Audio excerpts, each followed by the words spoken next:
inshallah.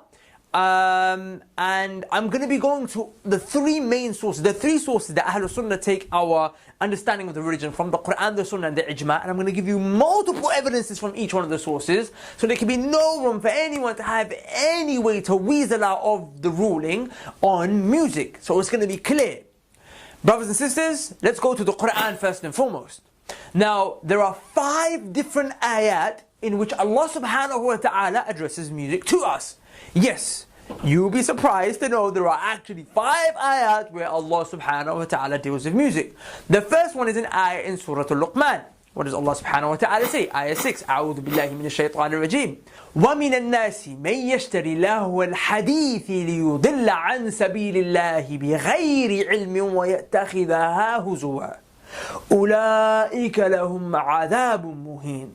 Allah subhanahu wa ta'ala said that anyone from the people, from the mankind, from the human beings, who uses lahu al-hadithi to divert the people from the path of Allah subhanahu wa ta'ala, these people are going to be given a punishment that is muheen, a humiliating punishment. Ibn Kathir rahimahullah said they will be humiliated because they belittle the ayat of Allah subhanahu wa ta'ala, so Allah will belittle them by punishing them in the hellfire for eternity.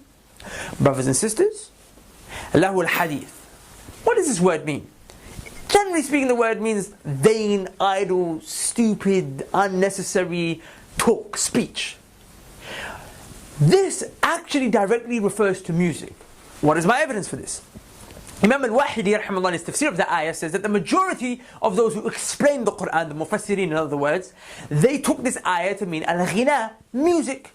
And because Allah subhanahu wa ta'ala is promising a punishment in the afterlife, in the hellfire, the indication that we take from that, the ruling that we take from that is that music is haram.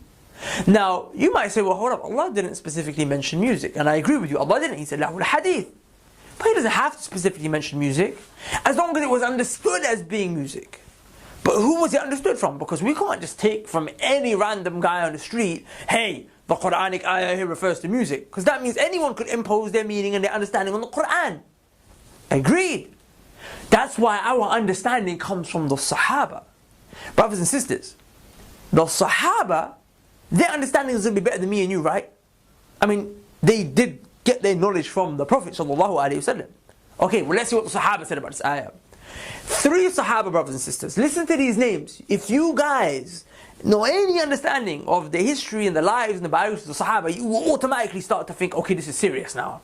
Abdullah ibn Umar, the son of Umar ibn Khattab, Abdullah ibn Abbas, and Abdullah ibn Mas'ud.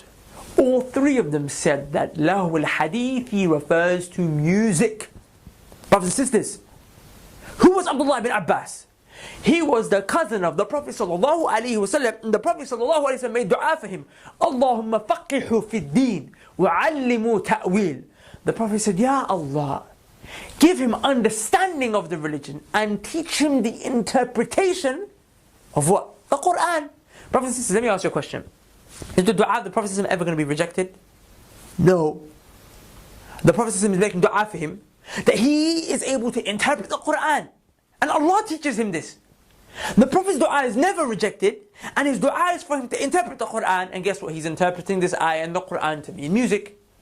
So it's pretty safe to say that when he says that, it's quite serious. Abdullah ibn Mas'ud, he was a Sahabi who said that every single ayah in the Quran, he said, Wallahi, every single ayah in the Quran, I know exactly when it came down, where it came down, and who it came down on. And he said, if there was anyone who's more knowledgeable in the book of Allah than me, then if I knew anyone who was more knowledgeable in the book of Allah than me, then I would jump on my riding beast and I would make my way to him. Meaning there's no one more knowledgeable in the book of Allah than me. Then you have Abdullah ibn Umar, the son of the second greatest man from this ummah after the Prophet sallallahu alaihi wasallam. He was a man who would sit amongst the gathering of the great companions, the older companions, the likes of Abu Bakr, the likes of Umar. And on occasion the Prophet sallallahu alaihi wasallam asked them a question. What is the likeness of a believer? What is the example of a believer? And none of them were able to answer the question. You have to understand, Abu Bakr wasn't, Umar wasn't. And guess what? Abdullah ibn Umar was the only one who was able to answer the question in their presence. Of course, he didn't answer in their presence. He told his father on the side. But the point that I'm making is that he was a man of serious knowledge if he's in the presence of these great Sahaba and he's able to know things that even they're not able to know. Brothers, let me emphasize this point a little bit more. The Abdullahs have a special category when it comes to the Sahaba. They're called the Abadullah. There's 4 of them. They're not a joke. You have Abdullah ibn Zubayr, Abdullah ibn Amr ibn al-As, you have Abdullah ibn Abbas, and you have Abdullah ibn Umar. Now I know you may be thinking, where's Abdullah ibn Mas'ud? I know it's a side point, but it's a benefit. You might be thinking, where's Abdullah ibn Mas'ud? Because we just mentioned him. There should be 5 Abadullah. You mentioned 4. Where's Abdullah ibn Mas'ud?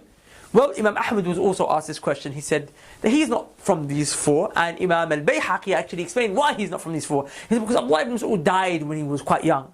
The rest of the 4 Abadullah were actually very young, and they lived on much longer, and they had a huge amount of knowledge. And at a time when the Sahaba were dying out, they were a very rare commodity, and they had a huge wealth of knowledge, and they became known as the Abadullah. Brothers and sisters, these men are known. And 2 from the 4 Abadullah plus Abdullah ibn Mas'ud came together and told you that this ayah is referring to music. Now what is the ruling of when the Sahaba agree upon a matter? Ibn Taymiyyah, he explained, brothers and sisters, this is a principle now I'm going to teach you. Understand this? Remember it, memorize it, because whenever you come to the speech of the Sahaba in the future, you'll be able to understand how serious it is. Because a lot of people take this issue very lightly. Oh, the Prophet didn't say it. Allah didn't say it. It's just the Sahaba. Brothers and sisters, when the Sahaba unanimously agree, when they unanimously agree, Ibn Taymiyyah said, if a companion makes a point and not a single other companion contests his point, not a single companion raises his voice to show a dissenting opinion, not a single Sahabi raises his voice and says, you know what, I disagree, then we take that as a unanimous agreement amongst the companions. Their silence is their affirmation, their silence is their basically acceptance of their speech. The reason I say this is because the Sahaba were just people. They wouldn't stand in the face of mistakes. If a Sahabi made a mistake, the other Sahaba would be compelled to correct. And if you're implying that they stayed quiet even though they knew and disagreed, then it's basically you implying that the Sahaba were liars. And no one wants to go down that road. We leave that for the Rafidah to do, and that's their business and Allah will deal with them. But as for Ahlul Sunnah wal Jama'ah, we hold the Sahaba in very high esteem, brothers and sisters. So we don't even want to go down that road. So Ibn Taymiyyah is saying that if a Sahabi makes a point and all of the Sahaba do not disagree with that point, then what we can take is an ijma', a consensus, a unanimous agreement amongst all of them. And that for us is a hujjah, it is a proof. That's it. Once we know that the Sahaba have an ijma', once we know the Sahaba have unanimously agreed on something, then that for us is a proof. No questions asked, case closed. Because it's a proof that they got it from the Prophet ﷺ. Who said this? Imam al-Hakim al-Naysaburi. Brothers and sisters, who was Imam al-Hakim al-Naysaburi? He was the man who took the conditions that Imam Bukhari and Imam Muslim used. You have to understand these are the 2 most authentic books in the universe after the Quran. He took the conditions that these men used of authenticity, and he made a book that he said was going to be in accordance to their conditions. It's called a Mustadrak. In his Mustadrak, guess what he writes? He writes, brothers and sisters, listen. He'll make the matter very clear for you. He said, if you have a Sahabi, or Sahaba rather, and they are unanimously agreeing upon something, and as we've already established, the 3 Abdullahs here, they made a point, no one else disagreed, so we take that as a unanimous agreement upon them. So if you have Sahaba that unanimously agree upon something, as we do on the issue of music, and they were present during the time when revelation was being descended, he said, guess what ruling we give to this? We give it the ruling of Musnad. You might ask, what is Musnad? Musnad basically means, it is as if the Prophet ﷺ said it himself. We basically give it the ruling when the Sahaba are in agreement that it is as if the Messenger ﷺ uttered this himself. Why? Because if they're all in agreement about a matter, then it is a proof that they must have and had to have got it from the Messenger ﷺ. There's no other place they could have got it from. So brothers and sisters, for you to go against this speech of the Sahaba with regards to the issue of music, when they are unanimously in agreement, and they are a proof, and they are best placed to explain this ayah before anyone who came after them, then guess what? You're actually going against the Prophet ﷺ directly. Because it's given a you have to understand how big this is. It's a musnad ruling. It's as if you're going against the speech of the Messenger sallallahu alaihi wasallam. So it is enough for us to say it's like the Messenger sallallahu alaihi wasallam told us that this ayah is referring to music, and because Allah is promising hellfire for those who engage in music to divert the people from the path of Allah, guess what? It's haram. Now, I could have stopped a long time ago. I could have just mentioned the speech of one Sahabi. But you know what? Let's carry on. Same ayah.